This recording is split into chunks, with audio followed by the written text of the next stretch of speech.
The greatest weapon against stress is our ability to choose one thought over another.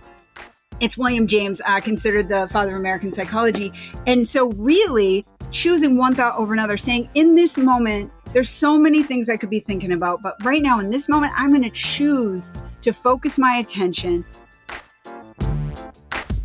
Welcome to the Shaping Freedom podcast, where we dive into conversations that inspire personal growth, transformation, and clarity in challenging times. I'm your host, Lisane Basquiat. Today, I'm excited to welcome Dr. Mary Anderson to the Shaping Freedom podcast. She is a clinical psychologist, a speaker, and the author of The Happy High Achiever: 8 Essentials to Overcome Anxiety, Manage Stress, and Energize Yourself for Success Without Losing Your Edge. She's worked with high performers at the top of their game, and her research proves that stress and success don't have to go hand in hand.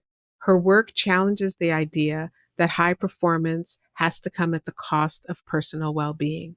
With a PhD in clinical psychology and extensive experience at Harvard Medical School, Boston University, and the VA Boston healthcare system, Dr. Anderson has spent years helping high achievers recalibrate their relationship with success so that their drive doesn't lead them straight into burnout. Her book isn't just another self-help guide. It's a practical, science-based roadmap to thriving without sacrificing happiness. And her insights don't just apply to CEOs and entrepreneurs, they're for anyone who's ever felt trapped by their own ambition. In her recent Psychology Today article, 5 Ways to Find Relief in a Moment of Overwhelm, Dr. Anderson provides simple but powerful tools to disrupt the cycle of stress in real time. Today, we're diving into what it really means to be successful and happy at the same time. And I always come up with like an overarching question. And for today, the question I came up with is, how can high achievers redefine success in a way that prioritizes both accomplishment and well-being, allowing them to thrive without burning out?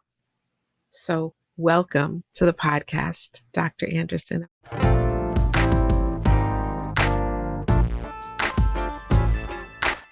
Thank you so much. I'm so excited and grateful and honored to be here with you all. Hello to all the listeners and viewers out there. I'm so excited to be here with you all today. Thank you so much, Lisane. Yeah. Let's talk about the high achiever. Let's talk about this book, The Happy High Achiever Mindset, that you're hoping that people get from this book.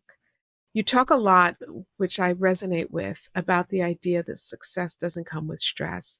But so many of us, me included, have been conditioned to believe that pressure is part of the deal, right? Like to feel stressed means that you're really accomplishing something, right? What is the first step to shifting that mindset? And why should it be shifted? Fantastic question. Fantastic question. I love it. And it's something that's so central, again, yes, to my book. I'm so excited and proud it's out in the world, The Happy High Achiever. It's a practical guide. Congratulations. Thank you so much. It just came out September 2024 in the US and UK. So The Happy High Achiever, it's a practical guide that details 8 essential principles to help ambitious people reduce their stress and anxiety and enjoy both happiness and high achievement. And it's based on my work as a clinical psychologist for well over a decade now, helping high achieving patients like successful business professionals, doctors, lawyers, and grad students. And yes, there's this unfortunate, pernicious myth out there that to be successful, we must be burnt out and stressed out. And it really, that is not the way to sustainable happiness and high achievement. And so what I teach people is that there are 2 main things that will help you feel better. So in terms of self-talk, so our thoughts, so how we think about things, and then also our behaviors. So oftentimes I'm talking about self-care with my high achieving clients who have jam-packed schedules. They're coming in, they're overwhelmed, they're overextended. And again, really successful, like high achieving patients, ambitious. But what I realized from my clinical work, I'd been helping high achieving patients for years and realized there are these awesome people who just weren't enjoying their excellence.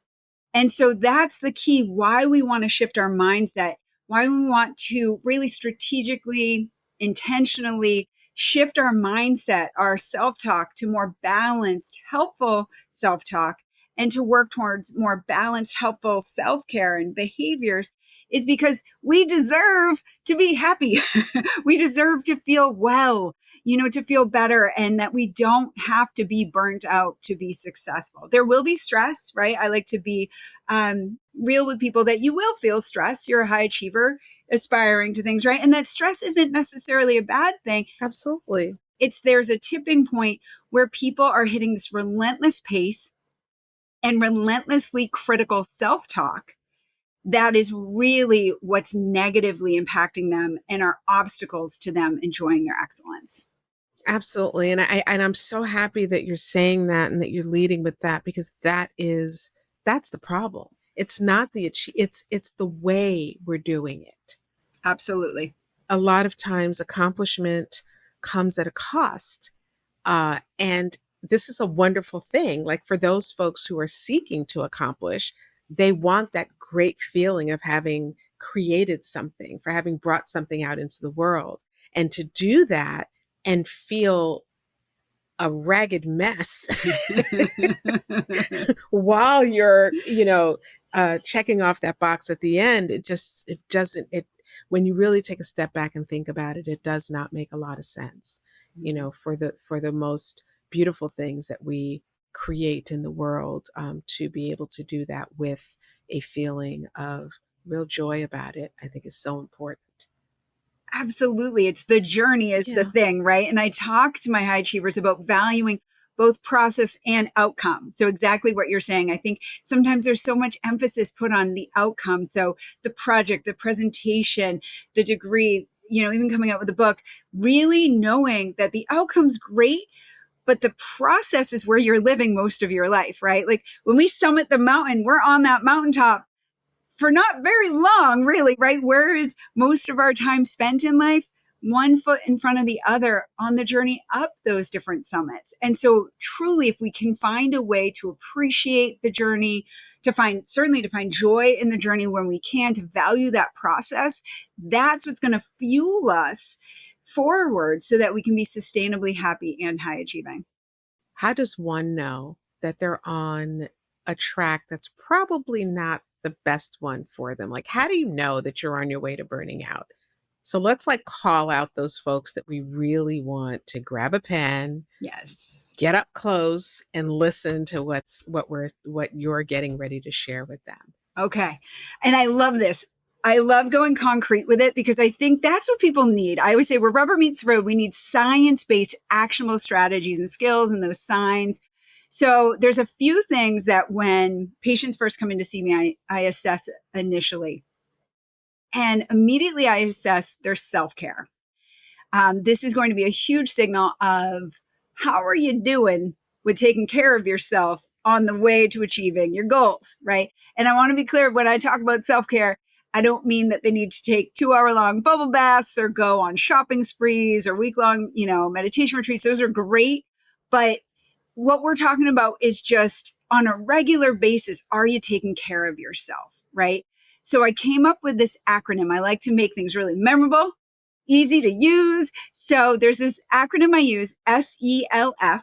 It's the 4 science-based self-care fundamentals that these are what we're watching for. Okay. This is what I assess literally in patients immediately when they come in. How are they doing with these 4 science-based self-care fundamentals? Because if these are off, that's definitely a sign they're on a fast track to burnout. Mm-hmm. So I can go over those with you if you want. So there's self-care. And then also I listen to their self-talk. I listen to how they're thinking about themselves, other people in the world. And then I also check in with how they feel, right? How are they feeling on a day-to-day basis? Are they feeling drained? Are they feeling depleted? Are they feeling anxious and worried? How are they feeling? Are they living where they're just feeling overwhelmed all the time, right? So I'm looking at behaviors, thoughts, and feelings. And what we know from science and cognitive behavioral therapy is the approach I use for treatment. It's empirically supported treatment for anxiety and depression.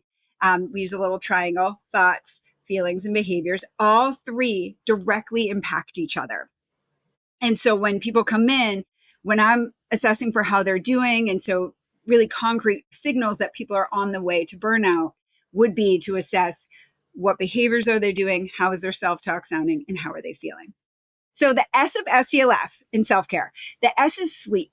And I think we all know it's so hard, right? It's so hard to feel and be our Thank best, you. right? It's so hard if we're not sleeping well. So what we want to aim, the suggestion or the recommendation is 7 to 9 hours of sleep a night for adults. So 7 to 9 hours of sleep for adults. And why that's so important is we know from research that chronic lack of sleep negatively impacts things like memory, attention, concentration, decision making. But conversely, Mood. yeah. Absolutely. Right. We are just not at our best when we're chronically sleep deprived. But conversely, when we get good sleep, things like productivity, problem solving, just being able to collaborate better with others, when we're well rested, things just feel easier. Right. So that's something I immediately assess when people come in. How is your sleep? Because again, if they're chronically sleep deprived, they're going to be having a hard time with stress management, mood management, and certainly trying to be productive as a high achiever. So S is for sleep. So important. Aim for those 7 to 9 hours of sleep. E is for exercise. And I think we know for physical health, it's so important. The goal here is to aim for 30 minutes of physical movement most days. What people sometimes, where it's not, people don't focus on as much, is importance for mood management and stress management. So physical activity, exercise, is one of the most efficient, effective ways to decrease cortisol, our stress hormone. So by the end of a day, right, we can be like marinating in cortisol if we haven't moved our body. And I really encourage people, do what you like, or at the very least, what you don't hate doing, right? So walking counts. Sometimes people think that they have to do these big, grand, high intensity workouts, and that's just not sustainable or reasonable for some people. So go with what works for you. I often, tell my patients, you are the expert on you. You know what you'll do, what will fit into your work week. But the importance of exercise for mood management, stress management, cognitive performance, we know from research that creativity significantly increases after something as short as like a 20, 30-minute walk. It's really awesome. So if I have my creatives who are feeling stuck, right? My writers and artists and different people who are feeling stuck, or even if someone's corporate and they're like, oh, I have this big presentation that I need to do and I really want it to be innovative. I'm like, take it outside, get in the fresh air, go for a walk. It's amazing how much clarity promoting, creativity promoting walking can be. That works for me. Does it? That works for me. Yeah, I take a walk. And like you said, that just clicked for me. Like 15, 20 minutes Yep. in, the thoughts, my ideas, like this, everything opens up. And just doing it while just walking, it's like magic. But I guess it isn't. But I think it's magic Yeah. too. I think it's magic. And Yeah. if you look into the lives of many writers, often within their day, they would have a daily walk. And I Yeah. truly believe there's Yeah. something to it that really It's like it takes the helps. lid off. Yes, like it helps promote innovation, just an open-mindedness, and just having the sky above you. I just think there's something Oh, I to it. love So, that. yes. So, Yeah. E is for exercise. Then L of the SELF is look forward. And this one is one that sometimes surprises people, but there's really a powerful importance to planning in and doing at least one pleasant activity per week. You can always do more, I tell people, but at least one, because it provides a powerful mood boost just having something to anticipate that's pleasant, right? So just knowing, oh, I get to see my friend on Saturday, or even just doing a phone catch up on a Friday night. And, if it's Tuesday and it's a long Tuesday, but you're like, oh, but I get to talk to my friend on Friday night, or, getting your favorite takeout on a Thursday, when it's going to be busy that day.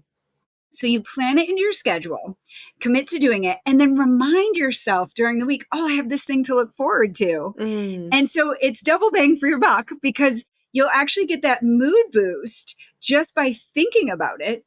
And it's great what it does, even just like within our brain, the pleasure center of your brain will be activated just by thinking about the pleasant activity that you're getting to do down the line in a day or two or however many days away. But if it can be at least one pleasant activity per week, that's really going to be optimal to make sure you always have something to look forward to. And then when you do the pleasant activity, you'll enjoy it then as well. So it's really an effective way to help really manage your mood, especially when you're digging into those, long-term projects or presentations or creative endeavors that take a long time. Having these little pleasant activities, kind of milestones along the way every week, can be really powerful for people. So that's L. Again, at least one pleasant activity to look forward to. And then F is fuel. I think we know how important it is, right? We got to fuel our mind and body with good nutrition and hydration. We know when people are dehydrated, even just a little dehydration can really negatively impact cognitive performance. We know the foods that we eat are important for our physical and mental health and creativity, productivity. And also, I talk about fueling our mind with some quiet. Think about, right? We are inundated with so much information. We're barraged with problems to solve and places to go.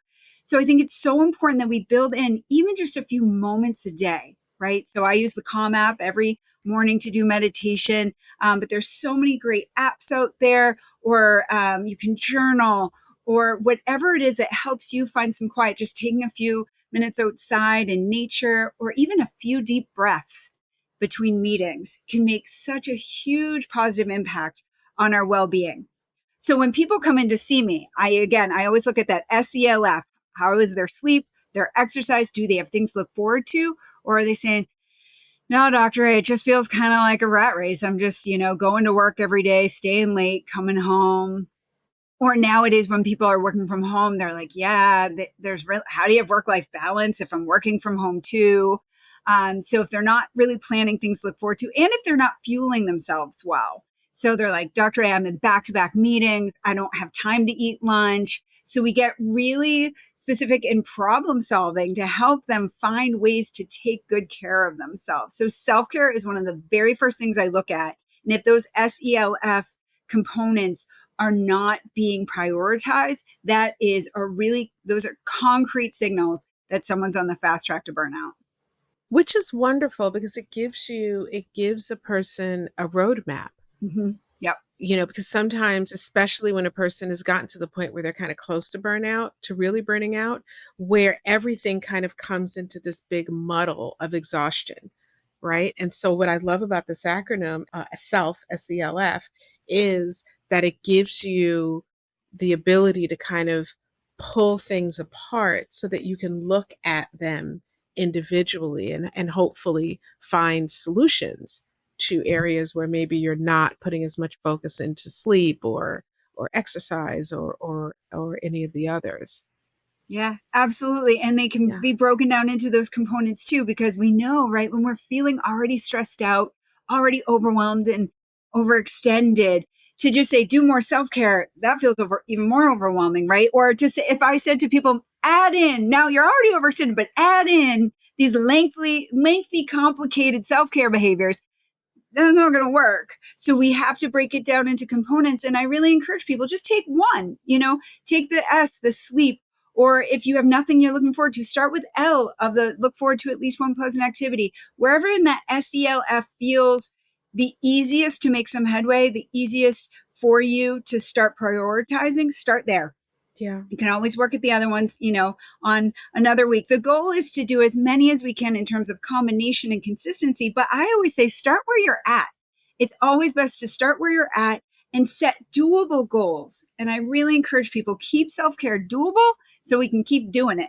Exactly. Usually high achievers, we shoot so high, right, for these like big, huge goals. And they're like, well, Dr. A, I should be going to the gym 5 days a week and doing a run and all these things. I'm going to get to the gym at 3 every morning. I'm going to work out for 4 hours. And it's like, no, it's really the bookends of your acronym, which is like sleep and fuel. Like we just start with that, right? Like drink more water, get more sleep, make sure you're eating the right foods because that'll help every other area.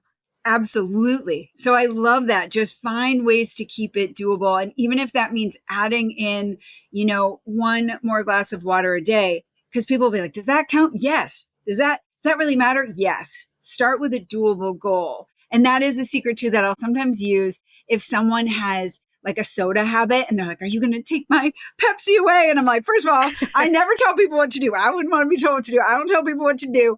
And if it feels like you're taking something away, especially one of my specialties as a health psychologist is weight management. And I always tell my patients, this is really key. If you are feeling deprived, we got to talk because we're going to have to problem solve it. Deprivation is not sustainable. So ever, right? And so if they're saying, you're not going to take my Pepsi, I'm like, of course not. What I'll do is I say, I wonder how many glasses of water are you drinking a day? And they'll be like, well, none. I drink 3 Pepsis. I said, what if, keep your 3 Pepsis. You don't have to change that if you don't want to.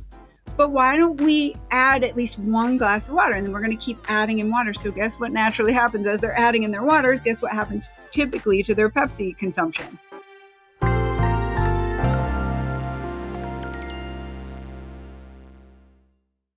Do you know that we have a line of Shaping Freedom wellness products? Each are beautifully crafted and designed to support you in cherishing your mind, body, emotions, and soul. Carve out a sanctuary in your life with our Luxe sustainable yoga and meditation mats, essential oil candles, and more. Embrace self-care and reflection with every item, lovingly created to enhance your daily practice of spending time on you.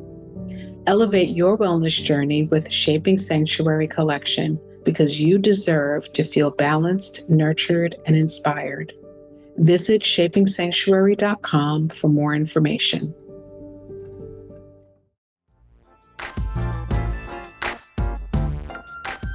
Whenever we focus on what we want for ourselves, where we want to go, rather than where we shouldn't be or shouldn't be doing, right? Just focus on what you want for yourself. Aim for that. It feels better.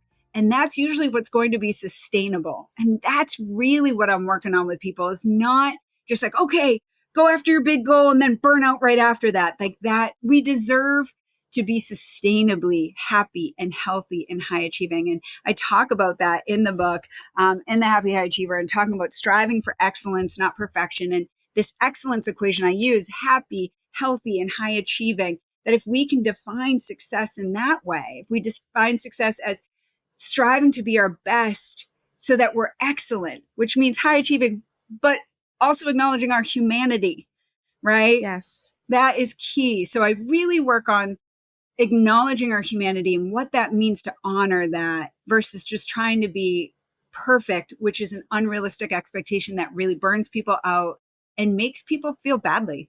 Yeah, I so deeply appreciate the fact that you're willing to and that you are talking about that approach because so many of us are very clear about what we don't want, what we don't like, what we don't, what we're upset about. And I think that that shift in mindset to what you do want is oftentimes a little more challenging, especially if you're not accustomed to thinking in that way. Mm-hmm. Yes. But it's so freeing because it really like releases your energy into being creative about what the next step is versus burdened by what has happened that you didn't like. It kind of puts you energetically into a space of creation and opportunity and growth, quite frankly. Yes. So I think that's a wonderful approach to have as a practitioner.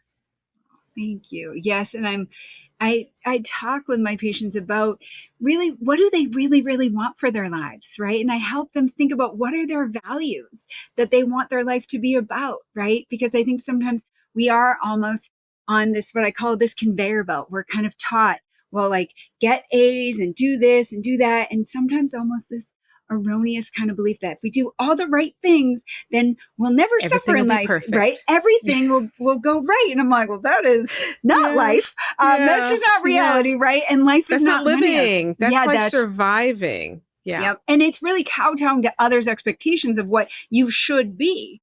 And I really try to make space for people to think about, what do you really, really want for your life? What are your values? What would be meaningful goals for you? Because if a goal is truly meaningful to us, that's when we don't quit. We might have to adapt and change our approach because life is a circuitous path.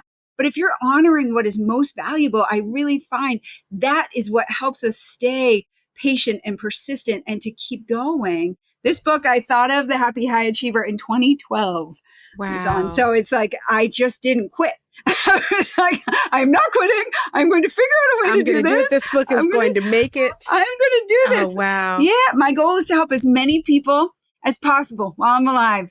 And I knew if my own vulnerability is the price of admission to do something great, to put this out into the world, I'm willing to pay that cost because I want to help people. And I knew individual work is awesome. I love helping patients, but I wanted to help people all over. And now the book is here and abroad. It's going to be in 5 languages. I'm so excited. Translating. Congratulations. Thank That you. is So that's what it's amazing. about. Like, this didn't happen overnight. And that's why I like to really give words to that this is not something that I thought of and then boom, a year later, it's on the bookshelves. This took, honestly, truly over a decade. It doesn't, for all the writers out there, it does not usually need to take over a decade. No, but But that's what it great things, took. It took it for takes whatever reason. time. It Yeah. really does. It takes time to put great things in the world there to honor what is great to you. It's gonna take time. And Yes. I really encourage people. I often say, dream big, do the work, expect miracles. But you gotta do the work, right? We gotta do the work. And sometimes it's going to take as long as it takes. And if you just try to just really dig in with tenacity and patience and perseverance and just believe in what you're doing and believe in yourself and your ability to put out into the world that which you believe people will benefit from seeing or to experiencing. It's amazing what can happen. It's amazing. I'm so grateful for the journey that I've had and all the wonderful people that I've now been able to meet, like yourself, and so many amazing people who have helped uplift this book. It's been magical. It's beyond anything I would have ever thought of. It's awesome. You're meeting a conversation that has been brewing all over the world, and a conversation that had to eventually happen. You know, when we try to turn ourselves into machines, and we attempt to not only turn ourselves into machines in some ways, but to do things that we would never expect a machine to do, then it is time for us to start having this conversation. You know, I often say when your car runs out of gas, guess what? It is out of gas. There is nothing you're going to be able to do. And most of us, unless, there are circumstances, we don't allow our car to ever run out of gas. You keep it filled. You get a tune up from time to time. You make sure that there are fluids in the places, so that you can use your windshield wipers and all of that. Why then do we treat ourselves the way that we do? You have a puppy. You're going to feed that puppy. You're going to make sure that dog eats food and drinks water. You're going to do the same thing for your children. Why do we, when it comes to ourselves, lose what is rational in support of accomplishing something? It just doesn't make sense. So the fact that you, Dr. Anderson, have been willing to write this book and tell this story Oh, and teach us the way that you are is incredible. I would love to know. yeah. Uh, Tell us something about why this work. Why this particular work for you? Ooh. So I'm like, so many reasons. I think, well, first of all, just what you were just saying, I'm like, yes, I can't tell you how many patients I talk to who try to pretzel themselves into things that they're not and who expect themselves to be like automatons, and they think self-care is a luxury. They think self-care is selfish. And I'm like, self-care is necessary, just like you're saying. And I often use, so when you started talking, I was like, yes, about the car maintenance, right? We do regular maintenance on our cars, or we make sure our puppy dogs and pets are taken care of. Why aren't And we we? don't question it. Right. But I think something that I found, just wanted to put this out there, and it's a part of why I love doing this work. What I have found is high achievers sometimes are relentlessly hard on themselves and have this relentless pace because they're tying their self-worth to their achievements, appearance, or performance. And when people tie their self-worth to their achievements, appearance, and performance, they live with chronic anxiety and worry.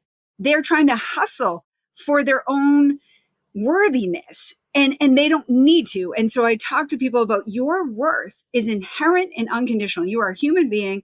Your worth is inherent and unconditional. And if they can really start to accept and embrace that, then they're not afraid as much anymore. The issue with people who are trying to be perfect, they're usually terrified of making mistakes because they think they need to appear flawless to be lovable, to be worthy, to be good enough. And I love doing this work. So why this work? Because I I love people. I love people, and being a healer of hearts is what makes my heart sing. That's why I do this work. So back when I was in grad school, I had this great supervisor, and we were heading into the clinic to start a day. And I was in my 20s, and he was like, all right, let's go heal some hearts. And I was Aw, just like, yes, let's go heal some hearts. And that's why I do this work. And I think at the most heart level, if people knew that they were worthy and everyone else is worthy too, imagine that. If we all knew we all had worth, inherent, unconditional, that's just right. right. That's what really fuels me to do this work. Because if we can help people know that they are worthy and lovable as they are, how that will then change how they think about themselves, and can change in a really powerful, what I call a powerful positive ripple effect, how they look at other people too. And that's why I do this work. I want to help as many people as possible. And that's why I do this work.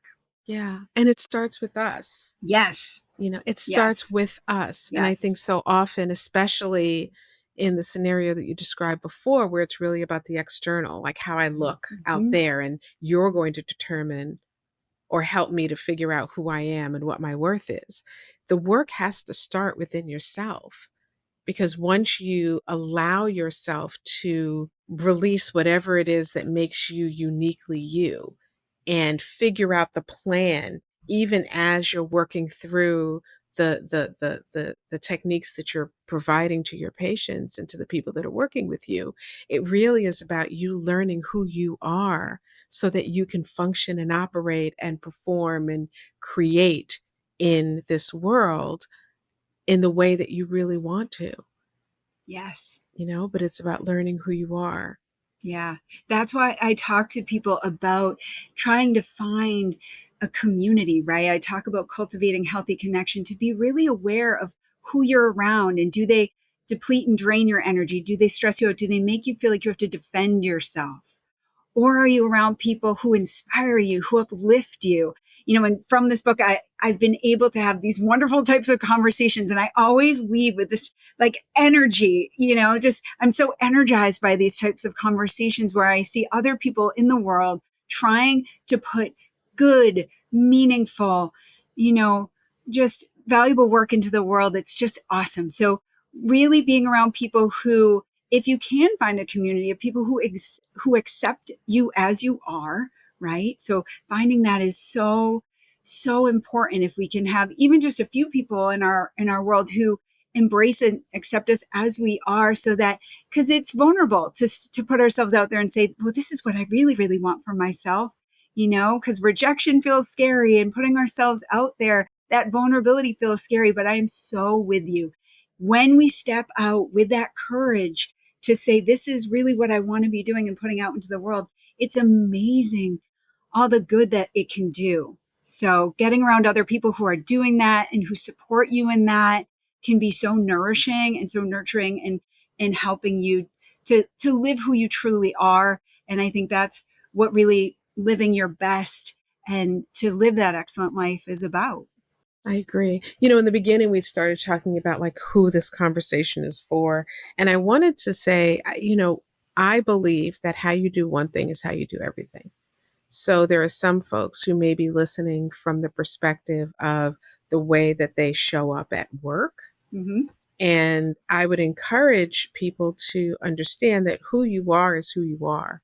And so your approach and the toolkit that you bring to work is probably the same toolkit that you're using at home with your family, right? So this is just as much, this conversation and this book, The Happy High Achiever, is just as much for the person who kind of self identifies as a type A person, or the person who really wants to achieve a lot of things, as it is also for parents who are perhaps wanting to achieve greatness in their role as a parent.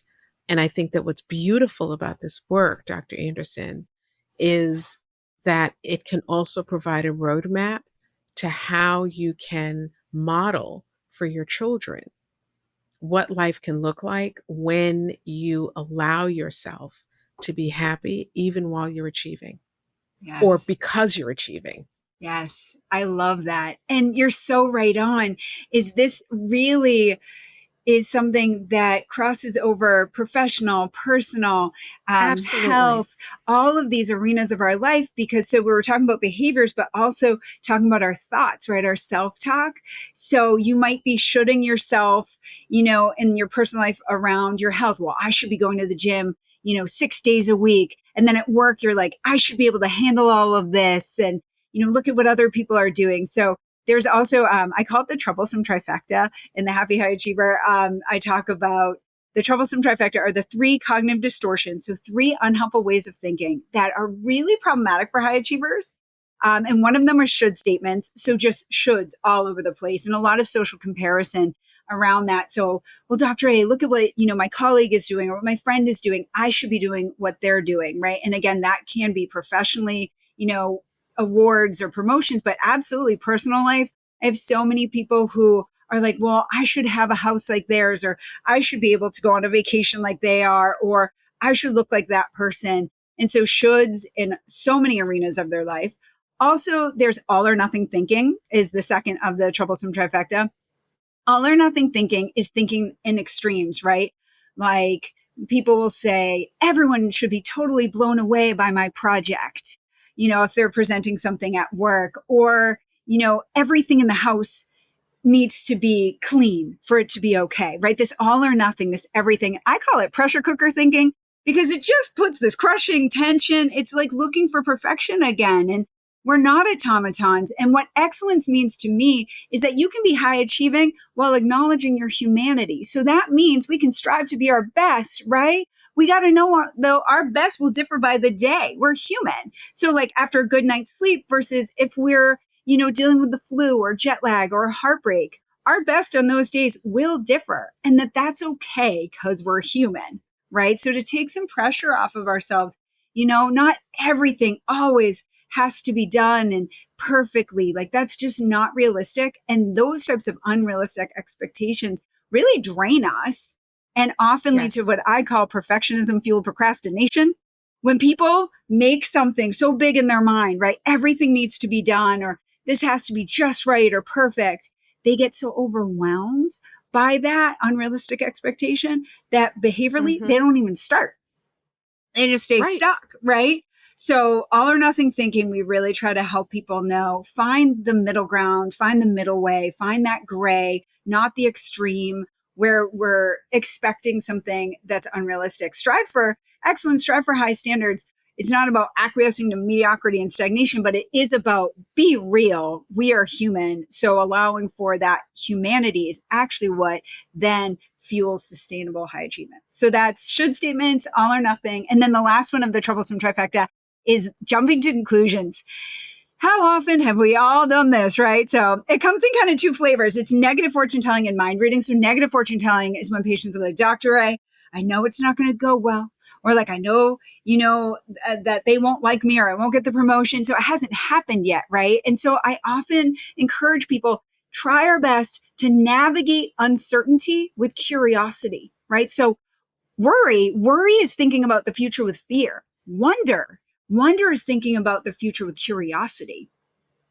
So if we can just stay in that place of wonder, I wonder what will happen rather than assuming and negatively predicting that something won't go well, which is not going to motivate us or help us in that moment. Right. I help a lot of people Right. before job interviews or public speaking.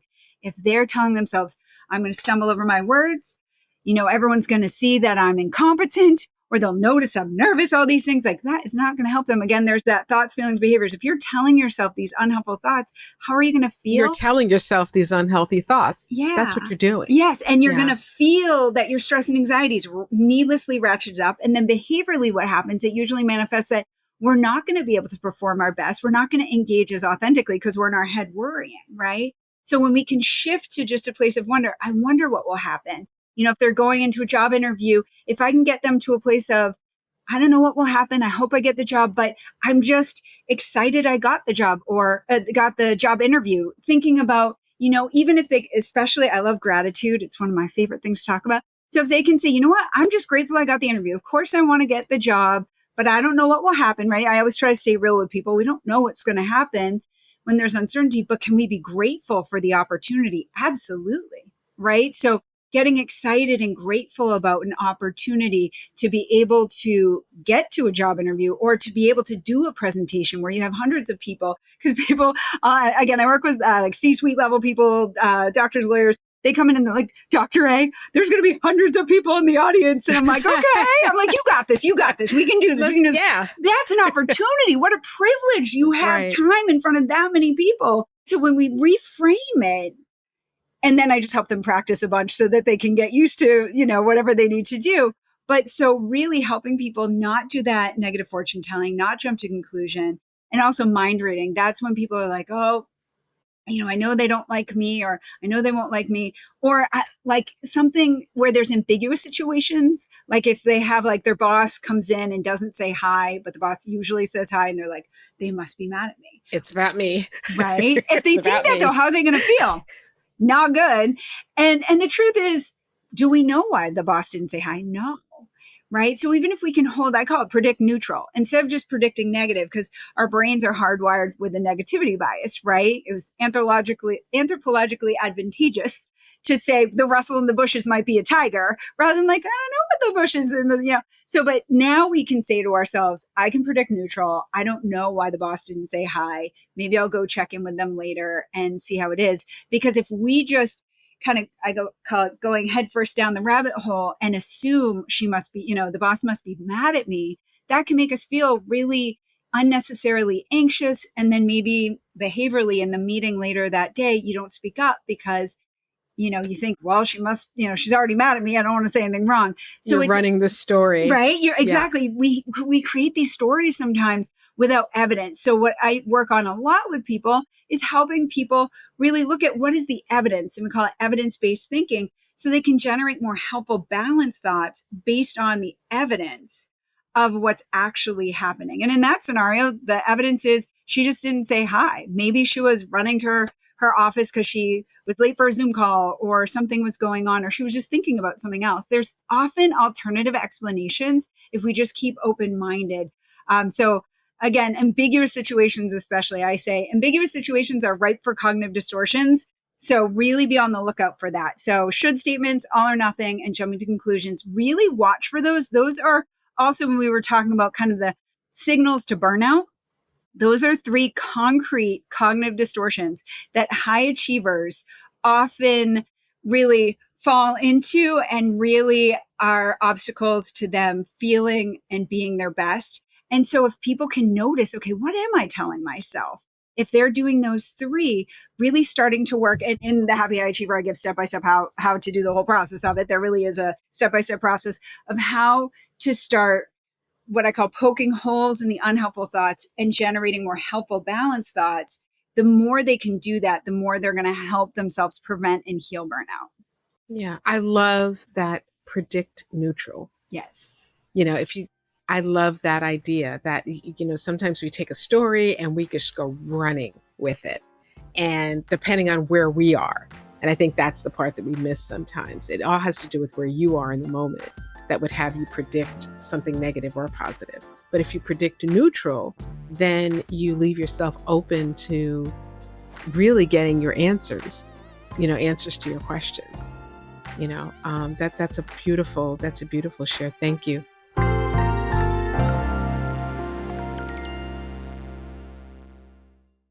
HaraHub Carlsbad is a co-working space and member community designed to empower entrepreneurs. More than just a workspace, HaraHub Carlsbad is a business accelerator and a connected network of successful entrepreneurs.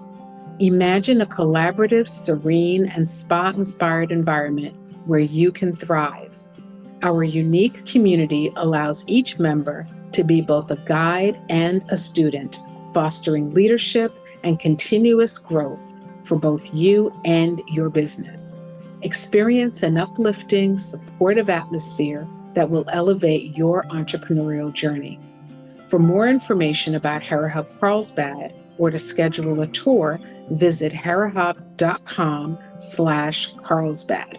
We also have locations in Temecula, Irvine, Washington, D.C., and HeraHub Carlsbad is one of 3 HeraHub locations in San Diego, the others being in Mission Valley and La Jolla.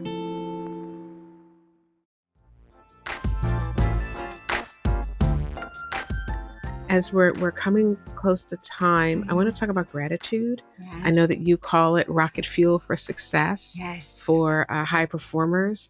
Let's talk a bit about that, because I think that it's so important, especially Yes. when, like you said, we're barraged, but there's such a barrage of things coming at us. Let's talk about gratitude. Oh, I love it. Thank you. I'm like, thank you. I'm like, no pun intended. I'm like, thank you, because I love this. Yes. I love, because I so believe in it, and I've seen the power of it, right? And I always like to say right off the bat that gratitude, what I'm talking about, is not toxic positivity. We're not talking about pasting a smile on your face if things are hard. So it's not about that. Right. We got to acknowledge when things are hard. And I'm a health psychologist by specialty, so I'm helping people with cancer, diabetes, autoimmune issues, really challenging journeys they're navigating. So I certainly don't, walk in and say, let's be grateful for all this. Like, that's not what I'm doing, right? It would feel like dismissive and so many things. So, but what I've found really is that gratitude, what we're talking about, is just strategically, intentionally focusing our attention, focusing our thoughts on what is meaningful, valuable, or good in our lives. And when we do that, right, because we know our thoughts directly impact how we feel and our behaviors, when we're focusing on what is meaningful, what is valuable and good, it's so powerful in terms of helping people feel better and to move them forward behaviorally. So again, they're still leaving space for the real challenges that are there, but it's just saying, in this moment, I want to help myself move forward, or I want to help myself feel better during this hard moment. What can I focus on? Even if something doesn't feel good and positive, that's why I don't often use the word positive, honestly, because I'm helping people with really hard stuff. So I talk about balanced or meaningful. Did something feel meaningful to you today? And I call it shining our flashlight, really like focusing our attention on that meaningful, aspect of our lives, or something meaningful that happened. It's amazing how that can just help how we're feeling in that moment. Yeah. And just taking care of it. I'm like, this is not me. This is Thich Nhat Hanh, who was nominated for the Nobel Peace Prize. This fantastic Vietnamese Buddhist monk who said, I will paraphrase, but basically the best way to take care of the future is to take care of the present moment. That's right. Right? It's just like such wisdom. Be here now. And that idea of in this moment, if you can be focusing your thoughts on something that is meaningful and good, it's going to help move you forward. And this is another quote that I use. This actually I have right next to me because I love it so much. The greatest weapon against stress is our ability to choose one thought over another. It's William James, considered the father of American psychology. And so really choosing one thought over another, saying in this moment, there's so many things I could be thinking about, but right now in this moment, I'm going to choose to focus my attention. I'm going to choose to focus on the thought about something I'm grateful for, that I appreciate, that's meaningful or valuable. That is going to directly impact how we feel and how we show up in the world. And the myth that I like to debunk around gratitude, there's this like myth. Tell me if this resonates. This is something with so many patients I've helped. There's almost this myth they come in with, and that we all were taught, I was taught, where success comes first, right? Be successful. And then when you're successful, that will lead to happiness. And then when you're happy, that's when you'll be grateful. So it's success leads to happiness, leads to gratitude. Yeah. But really, that's completely backwards, right? So debunking that myth, it's completely backwards. Start with gratitude, right? Because when we are grateful, when our thoughts, again, are focused on what is going well, what is good, just, even if your job is hard, but you're like, I really appreciate that coworker who's encouraging, who is helping me out, right? When you can appreciate something. So again, that doesn't mean negating. There could be real hard things going on that we need to problem solve and work through. But in this moment, you're just highlighting, you know what? I'm so grateful for my coworker, or I'm so grateful for the barista who was just like extra kind to me this morning as I was getting my green tea, like these things that are just these moments sometimes in a day. But when we're focusing our thoughts, that helps us feel happier. And what we know from gratitude research is that it does help us feel happier. And then what we know from abundant research is that happiness fuels success. So when we are happier and have a positive mindset, that's been shown to help increase productivity, resilience, creativity, collaboration with others. So really, the equation is gratitude leads to happiness, leads to success. And if we know that, I think that's empowering because we can directly impact trying to, practice more gratitude in our everyday. And when we show up to our day saying, okay, there will be challenges, to encounter and face today, but I am going to bring what I call gratitude-based thinking to my day, to people who I interact with. And I'm like, yes, they've had such awesome energy. I'm going to notice that. I'm going to be grateful for that. And I keep a gratitude journal. I write 5 things at the end of the night. I old school, like I have my little pen in my journal, and I do the same. Do you? I do the love same. It. You're going to be number one in my journal. Yes, I do. Yes, you get number 1 spot in my journal that I got to talk with you. And it feels good. Doesn't it feel good? And that's what I'm talking about. It feels good. And that's something really concrete that people can do. And also as a science-based practice of gratitude that we know helps improve wellness. So just writing down, and if 5 feels hard, write down 3. Do what you can do. That's what I always encourage people. But write down 3 to 5 things every night, something unique to the day if you can, that, like a happy surprise or a meaningful moment, something that you just want to spotlight with some appreciation. You write that down. And especially I do that right before I go to bed. It's such an awesome way to slide off to sleep. Really, even if hard things happen, I'm strategically focusing my attention on something that was meaningful to me that day. And it's just an awesome thing, when I wake up every morning, I'm like, thank you for this new day. I try to bookend my day with the gratitude, and in very, very simple, doable ways, because life gets busy. But if you can just find simple, doable ways that work for you to infuse gratitude. Moments. Yes. Literally, not even a minute in the morning, just first thing. Yeah. And it also trains your mind to look for things to be grateful for. Yes. And as you're going throughout your day, and I don't know the science behind this, but I do know that there are times where I'm cranky. And if I allow myself to stay in that cranky space and state, I can find so many things to support it throughout the day. I'm like, look, and that happened, and the elevator closed, and I tripped, and all these different things. And it's a snowball, right? So if I can do that, then I know that I can do the converse of that, which is wonderful things are happening, and look at this beautiful thing, and look at this amazing thing that happened. And then that also creates a snowball, but it's a snowball that feels good. Yes, I love it. You're bringing intentionality to it. Yes, because there really is confirmation bias, right? We find what we're looking for, right? We find that's right. That's right. What it's about. It's confirmation bias. And the great thing you're speaking to too is neuroplasticity, right? Our brain's amazing ability to adapt and change based on repeated experience and exposure. So if we want to help ourselves kind of hardwire this gratitude-based thinking, the more we intentionally practice it, the easier it becomes. And so that's why I'm always trying to remember, I'm like, okay, especially on hard days, to be honest, because I know it works. I'm like, okay, I call it my fast 5. If I'm in a moment where I'm like fast 5, I'm like, let me just use my fingers and count out 5 things I'm grateful for right now. And it just recalibrates my mindset. I call gratitude higher ground, right? It's higher ground because it provides perspective, right? It's the highest elevation of self-talk, really, how I think of it. Self-talk is how we're thinking about ourselves, others in the world. The highest elevation of that is from a perspective of what can I appreciate about myself, others in the world? And if you start from there, I feel like sky's the limit. It just really recalibrates your experience in that moment. And again, it moves you forward. And that's a lot of my job, is helping people who come sit on my couch really candidly and courageously feeling stuck in their personal life or professional life, or coping with hard medical issues. And I try to help them find doable ways through science-based actionable strategies to move them forward and help them feel better, because people deserve to feel better, to feel happy, and to have meaningful things in their life. And that's, again, why I love to do this work. This is my life's work. I love it. And I am super grateful, truly, for the opportunity to do it. Wow. How can we support you, Dr. Anderson? Oh, thank you so much. Yes, I want to stay connected with everyone out there.